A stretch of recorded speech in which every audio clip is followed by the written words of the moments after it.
please, for all that is holy across the cosmos, please watch the One Piece anime if you haven't been doing so, because Wano Country is a whole different breed of One Piece anime arc. And episode 1033 is, I think, another masterclass episode of One Piece. The reaction, fully edited, is on my Kingu-san channel. Link in the box below to that channel.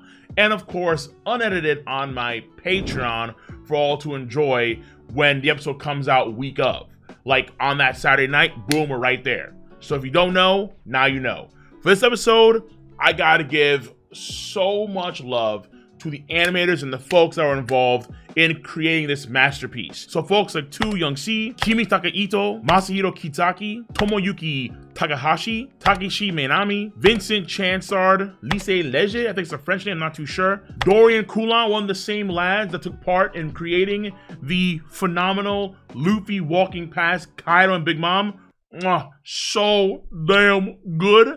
Of course, Henry Thurlow, Ryosuke Tanaka, and absolutely, of course, Akihito Ota, who has some of the weirdest animation on the block, but absolutely very entertaining. Gladiator style. Are you not entertained? Are you not entertained? Yes.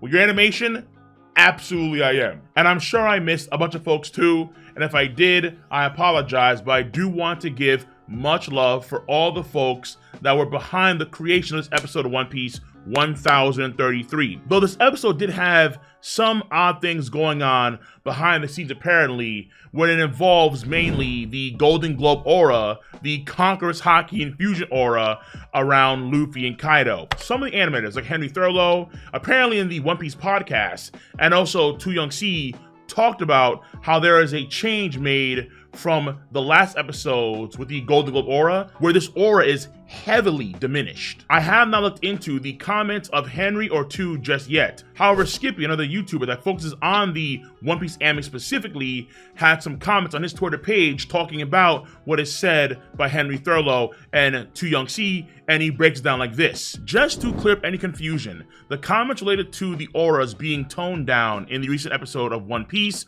were due to the episode director's own request and not something that the show will stick with going forward. It always depends on the individual episode directors. Tu Young-si's comments were referring to this episode only, and it'll possibly be the case for future episodes by Ryosuke Tanaka, the director of this episode. But staff members Henry Thurlow confirmed today on the One Piece podcast that it'll always come down to the director in regards to how they're used. It's a rule from the production side of things that if someone uses Conqueror's Haki / King's Haki, they will glow golden. But it's the amount of aura that will be up to the head of each episode. So those are Skippy's comments on the situation. Much love to him. And of course, if this needs a follow-up video in the future, then I will do so. But today's video is not about... No. The focus is Kaido versus Monkey Jesus Luffy. And honest to God, this is right now, I think, the best fight in One Piece.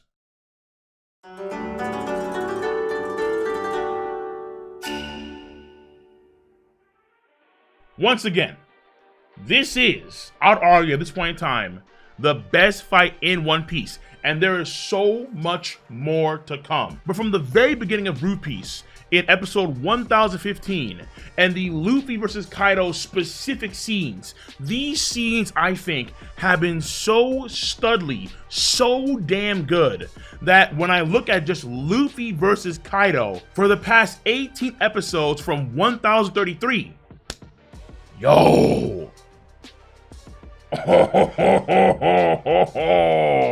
You can see my reactions. They're all on Patreon. Again, go, link in the box below. I'm not trolling you when I say this, but this has been phenomenal. And I know some folks want to say things like, oh, well, the pacing is too slow. We don't care. Listen, For Wano Country in the anime, the pacing being slow is a net positive, not a net negative. Because in the manga, sometimes things were moving so fast and so many events are happening all at once. Just reading the chapter, the freaking G-forces were enough to kill you. It's insane. Insanity. How Oda's a madman. Oda's a madman, and a lot happens in a single chapter. That's for damn sure. But in the anime, in the wise words of David Martinez, it's built different. I'm built different. I just know it. Right now, I think that this fight in the anime is on pace to be one of the best fights in anime of all time. I'll say it again.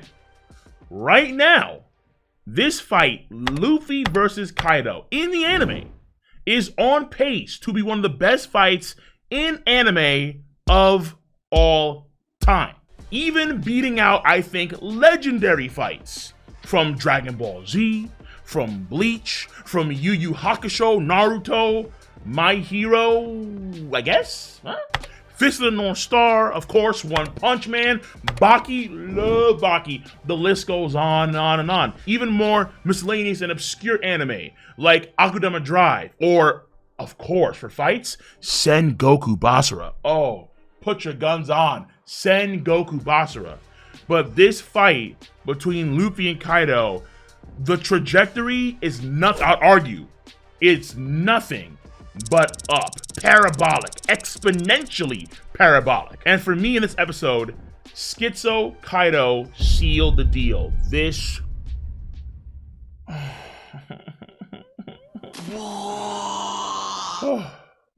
the direction choice by Ryosuke Tanaka, or maybe even Oda himself kind of chiming in. I don't know. But whoever came up with the idea of Schizo Kaido, Kaido literally hallucinating Luffy for a period of time, that is one of the best choices anyone has ever made for the One Piece anime in this arc, Wano Country, without a doubt. Part of the beauty of it is that we don't know the exact moment when Kaido started to hallucinate. It could have been, let's say, 9 minutes deep into the episode, when Kaido started his speech and Luffy's holding onto a rock in midair. Or let's say at 10 minutes deep, when there is a red rock versus Kaido's club and Luffy goes flying. Or let's say when we come back to the fight at minute 19. We do not know when Kaido starts to hallucinate. But that, please, I don't want to know. I do not want to know. If someone who worked on this episode stated when he actually starts going schizo, no. Make an official retraction. Take that back, because you're destroying some of the beauty of this moment, honestly. But even still, of course, just the sheer fact that Kaido went schizo, I think is such a wonderful play. Why is that? Because it makes Kaido a better character. Even relative to the manga, it makes Kaido, I'd argue, a better character. I would say, personally, that Yamato is a better written character in the anime compared to her manga counterpart at the same point in time in the story. And now I'm saying the exact same thing for Kaido. Remember in that same chapter, 1013, it was a Nami / Big Mom and Ulti focused chapter. Nothing to do with Luffy or Kaido till the very end of the chapter when he's actually flying off Onigashima. That whole thing is skipped.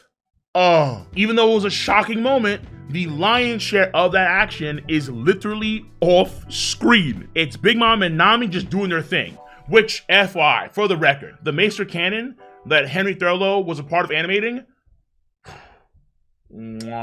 muy bueno. Muy bueno.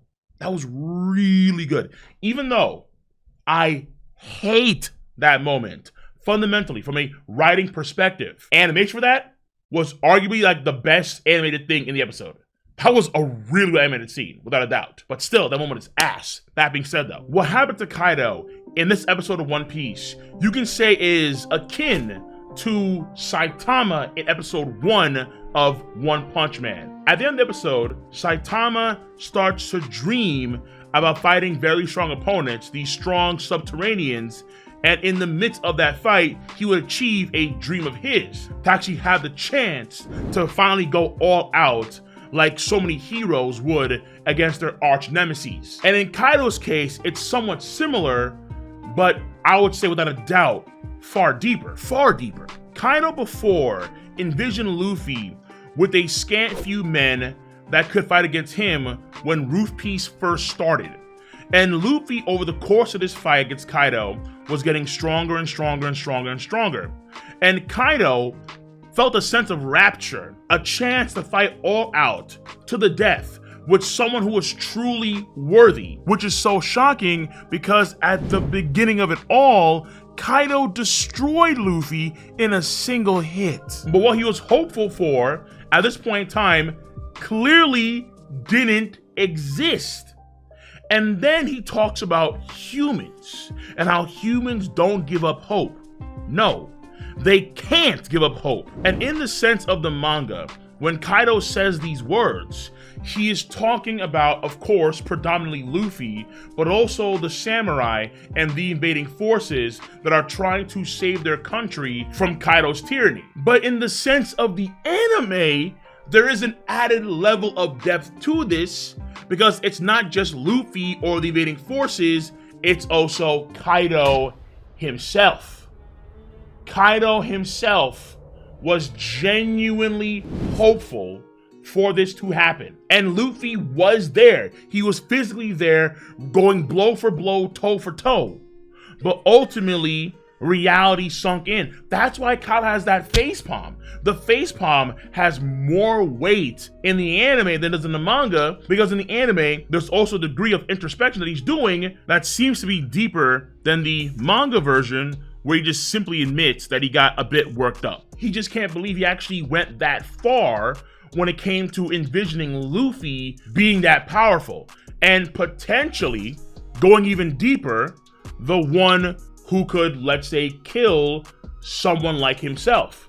Remember, when Kaido is first introduced into the series, it's on the heels of self-deletion. He wants to click his own shutdown button, but no matter how many kilometers Kaido fell, Kaido could not die. And the idea for the unkillable is actually brought back in a unique way when Kaido is hallucinating. The fact that Kaido is envisioning Luffy fight before him, where no matter what he does in this episode, Luffy is not going down. Luffy is not dying. There's a point in time where Kaido just literally smashes Luffy several times when Luffy is on the ground, and then Luffy gets back up like he's some sort of zombie, which harkens back to previous episodes where he calls Luffy a half-dead ghost. And Kaido is stunned and he's shocked, and then he starts to laugh like, oh my god, wait, this is actually happening. The way he envisions Luffy not being able to die is also similar to himself. Huh? And yet, at this point in time, it was all fugazi. His own mind on this dopamine high literally acted like some sort of hallucinogenic drug. He wasn't drinking beer earlier that night.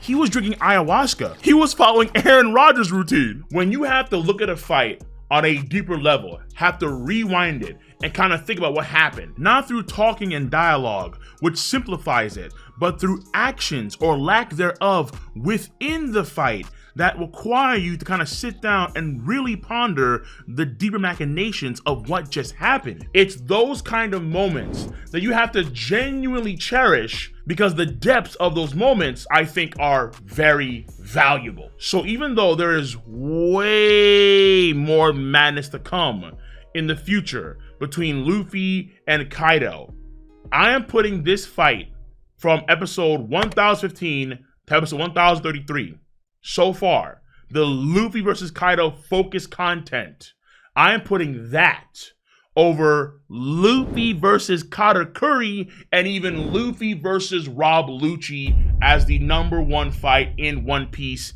in my book. Anime staff, well done.